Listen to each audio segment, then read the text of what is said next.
Welcome back in here, Morning Kickaround bonus edition here. There was a video yesterday came out regarding Alexi Lalas, and Jason had some thoughts on his presentation, and largely to do with his performance during the Gold Cup on Fox Sports. And there were quite a few responses, both on YouTube and on the old Reddit there for you. Yeah, this got out there a little bit. First of all, thank you to everybody who watched it and gave us some thoughts, whether it was here on the comments, which are they're deep. There's lots of comments on the video itself on YouTube, and then obviously this got posted to the MLS Reddit, which is a place that I have lurked and occasionally posted on for many years. Now, I'm not like part of the community, so I don't know anybody who's posting over there. I don't know them, who they are from like any other, any sort of familiarity. Which is interesting, right? Because then you're reading people making comments about you and your comments with maybe an incomplete understanding. So I want to address a couple things that came up in the comments on Reddit and maybe even on the YouTube channel, which is largely that I pulled my punches, right? That basically I said I wasn't strong enough in my condemnation of Alexi Lalas on a number of things. And one of them, I think specifically, was what Alexi said about homogeneity. Is that how you say that? Homogeneousness. Homogeneousness. Homogeneousness. The idea that the U.S. men's national team would be better off if it was homogenous, right? And the way that Alexi kind of framed this was, we have too many competing soccer ideas in our national team, and it makes it harder for us to be good. And I saw a lot of people say, oh, look at Germany. They're not homogenous. Look at France. They're not homogenous, as if I wasn't aware that, the France national team is made up of people from many different backgrounds, or the German national team doesn't have players of Turkish extraction or African extraction in it. Duh. I mean, obviously, duh. Okay. What the point, what Alexi was trying to say, well, I don't know what Alexi was trying to say. Let me leave that to the side. And I absolutely think that Alexi Lalas was baiting, like he was rage baiting. Alexi Lalas was trying to get people fired up with what he said in a way that sort of rides alongside, as I described it, rides alongside a line that we are seeing crossed a lot in American society at this moment, which is that the DEI is bad and people of different backgrounds shouldn't live together, apparently, or hey, if you don't speak English, get out of my country. All that bullshit. Sorry. All that bullshit. I don't like that Alexi Lalas did that. I think he's absolutely 100% wrong for saying that. I think that he tried to be careful in those comments to avoid being actively racist, but I absolutely understand why anybody would say those sound like racist comments. Okay? I just want to be as fair as possible, because if he didn't say black people shouldn't be on our national team, then how can I call him out and out racist? His comments, though, were trying to make a point about where people come from when they play in a national team, and not what they look like, not what their cultural background or their ethnic background is, not whether they're immigrants or not, but just where they come from in terms of playing soccer. And whatever you want to say about the German national team or the France national team or any of these other ones, Lamine Yamal got brought up in the comments at Reddit, right? Because Lamine Yamal he plays for Barcelona. And if you've ever been to Barcelona, or you know anything about that part of the world, people in Barcelona barely consider themselves Spanish. Yeah. Just barely consider themselves Spanish. People all over Spain barely consider themselves Spanish. They're Galician or whatever first, or they're from the Basque country first. But what they do have in common is a connective tissue when it comes to soccer, right? They all, whether or not Atleti plays like Barcelona, when kids grow up in Spain, in the big sense, in the connected sense, they play closer to the same kind of soccer than, say, if you grew up in California versus England, which is what we have for the U.S. men's national team, right? Yeah. So again, the issue is absolutely there with the way Alexi framed it, and what he was saying, and how he is trying to take advantage of a moment where people say outrageous things, where people are trying to tear down multiculturalism. Right? Those things are out there, and he played a game. He tried to make it something that was both advantageous as a soccer point, but also benefiting from the conversation, particularly on the right-wing side of American politics that is happening right now. And I wanted to respond to that because I got accused of soft peddling my criticism of Alexi Lalas in regards to the homogeneousness of Homogeneity. Sure, that too. That thing in American soccer, in the American men's national team in particular. And I want to be very clear about this. I think what Alexi said was disgusting. And I've been in many forums saying as much. It also, though, is a little bit complicated for me. And I hope that people can understand this. I hope that people can at least understand that while I dislike very much Alexi Lalas' public persona when he says stuff like this, his soccer, the stuff he talks about within soccer, whatever, it's ridiculous but relatively inoffensive. Like he's doing power rankings on national team players at the Gold Cup and stuff. Okay, whatever. That's clickbait. That's what that is, right? Clickbait. Fair. That doesn't bother. I think I'm not going to engage with it myself very much, but whatever. It sells on television when you're doing soccer. The other parts of this, the other parts of his personality, I do not like. I don't like them at all. And I've had conversations in certain forums with him about things like this because I don't like it. And because I don't like his politics, I don't like his stance on a lot of things. But the man has been an acquaintance. He's been a friend of mine. Right? He's done things for me that I cannot just throw out the window and say, well, he's a terrible person. That doesn't feel right to me. I think, again, his public persona is extremely problematic. I think he is trying to maximize his reach in certain right-wing areas of American soccer, or American discussion, political discussion, in order to benefit himself as a talking head on television. And I hope that addresses some of the stuff that came up, because we lost a subscriber today on Morning Kickaround. Urias Tosh decided to dump us because I responded to him in the comments on our regular show. He said something like I was being, what was the word he used? Oh, I'd have to scroll all the way up. I was something. I was being ripped apart on Reddit. I got reamed. Jason got reamed on Reddit the other day for his lawless simping. Did I simp for Alexi Lalas? I don't think so. I mean, it was pretty, you're pushing back on it. I wouldn't call that simping at all. No, I mean, I was trying to be reasonable. Apparently, you're not allowed to be reasonable. Measured but critical, I would say. That's the way I would describe what I was doing. Or I was trying. If I missed the mark, I missed the mark. And maybe there were certain areas where I wasn't as strong as I needed to be. All right. I don't like to yell and make grandiose statements and be extreme. I really don't. I don't know if that's helped me or hurt me. If you want to pull back the curtain on this thing, I don't know if that's helped me or hurt me in my broadcasting career. Like if I was more bombastic, if I traded in the kind of stuff that Alexi trades in, or Stephen A. Smith trades in, or any of those guys, Skip Bayless, right? If I traded in that stuff, would I be in a better position professionally? It's possible. I mean, maybe I don't have the magnetism for that. Maybe I'm not that guy. I mean, there are I'm sure lots of people who don't like me would find other reasons why I wouldn't have been that successful, even if I had been a yeller and a screamer and a hot take merchant. I don't want to be that. That's not how I think most of the time. I am a person who tries to examine things from multiple angles. Now, I will, generally speaking, come to an opinion, but I want to give people the benefit of the doubt to at least explain themselves, or at least try to understand where they're coming from. Because if we don't do that, then we will never talk to each other. We will always be yelling at each other. And that's a thing for me. Like that's just where I am. And I think in this case, right, when it comes to pro-rel in this country, Rob, something that we've talked a lot about on our show. Yeah. If you're not screaming that pro-rel needs to happen now, if you're not screaming that U.S. soccer is corrupt to its core, if you're not screaming that Don Garber is the worst thing to ever happen to soccer in America, then apparently you're simping for MLS. You're simping for U.S. soccer. You're simping for the status quo. I don't see it that way.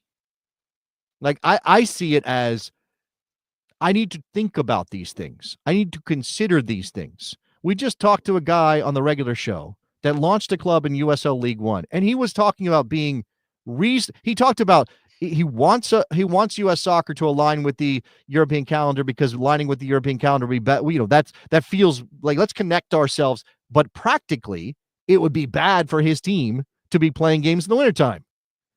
Right? That's the kind of mentality I think needs to come to the table more often, is this thing of like, okay, what do my emotions say? My emotions say X. What does my brain say? Maybe my brain doesn't quite say X. Maybe it still get there eventually for a reasonable, through a reasonable process of thought. But it doesn't mean I jump immediate to that conclusion and then start screaming about it. So I know this is a little bit too much inside Jason's brain, but I wanted to respond to this because I do think it's interesting, because that, again, that Alexi Lalas discussion sort of broke out a little bit.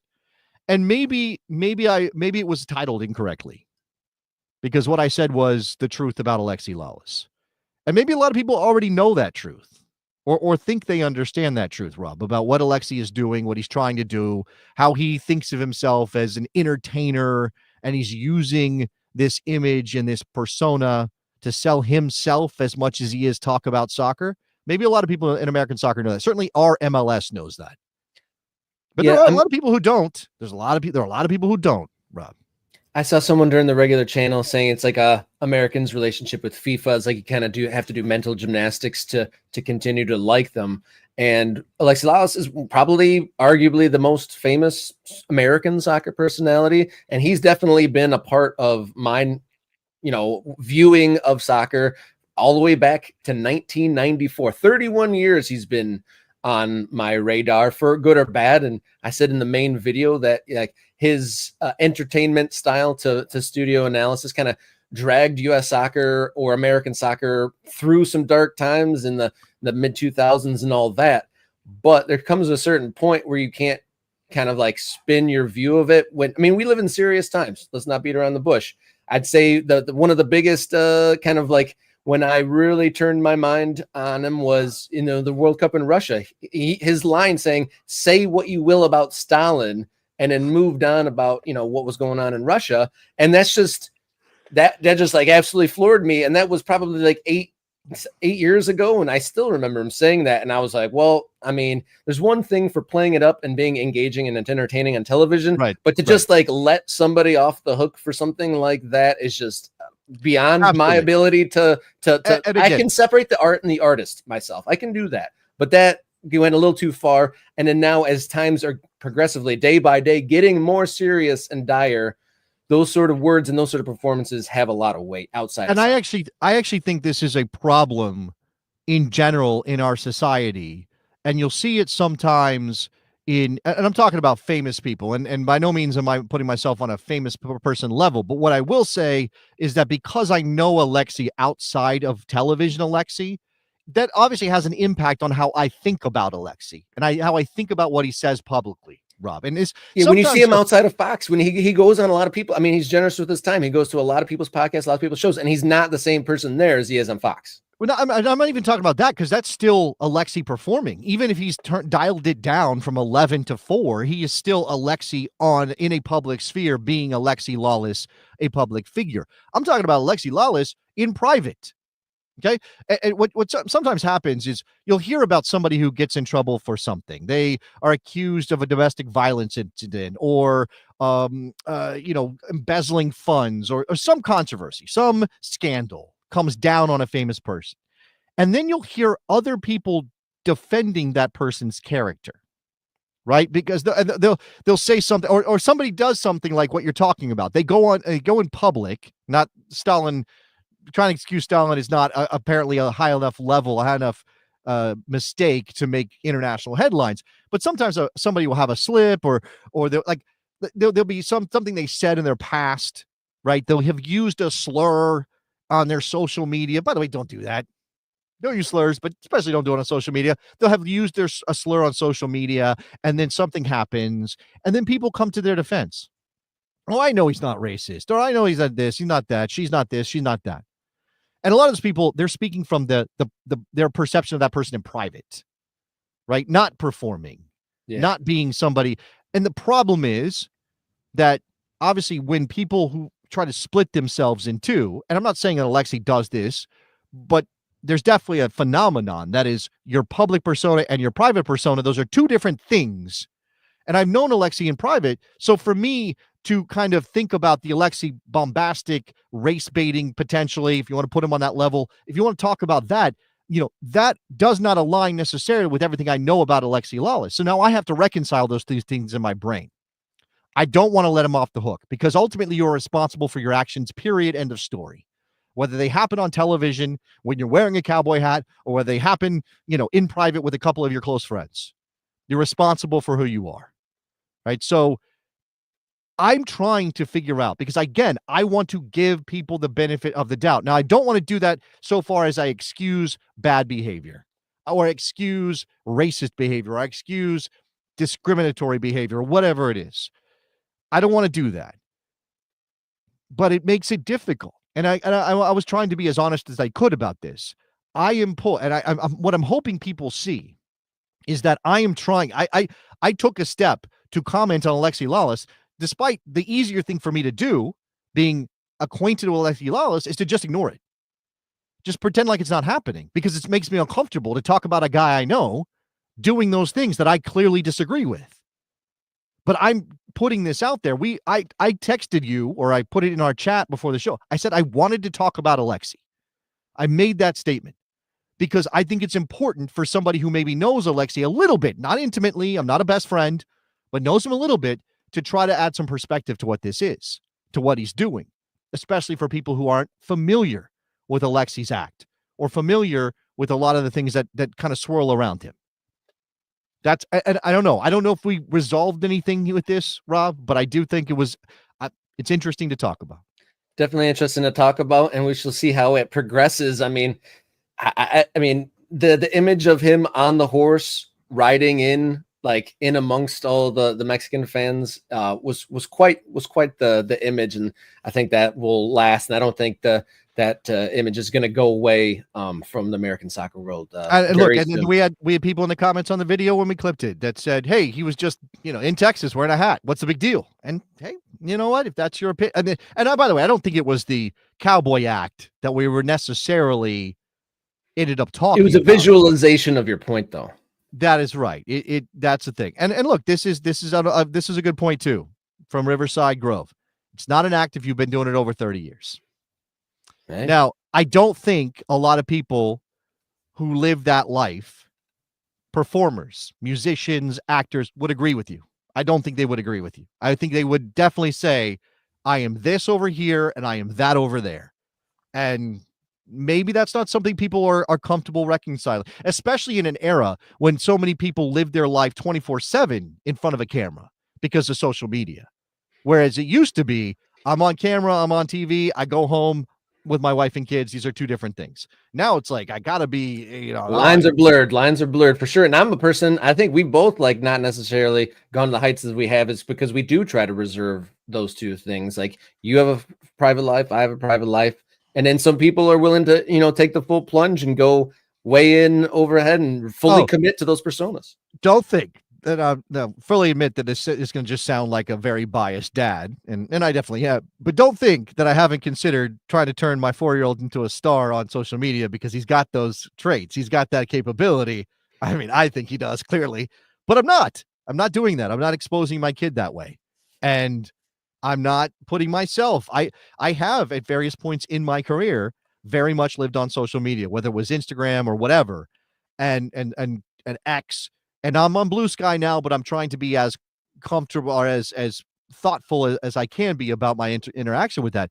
I don't want that. And, again, I don't know that Alexi is constantly on social media. I don't even know. I haven't checked to see if that's one part of his thing, but when he is on a camera, a lot of times he is doing an act that is much bigger, I think, than the person that you would meet in private. Doesn't mean he doesn't share the same opinions. It doesn't mean that his brain is different. It just means that it's a different level of provocation, I guess is what I would say. Yeah, fair enough. And is that enough? Is that enough, Alexi Lalas, for one day? Yeah, I wanted to do 5 minutes. We did 20 minutes. Yeah, fair enough. All right, guys. Thanks for tuning in again. Bumper edition of Morning Kickaround, and we will come back, a regularly scheduled program on Friday morning. Like, subscribe, do all the things. Thanks for tuning in. Take care. Enjoy your soccer.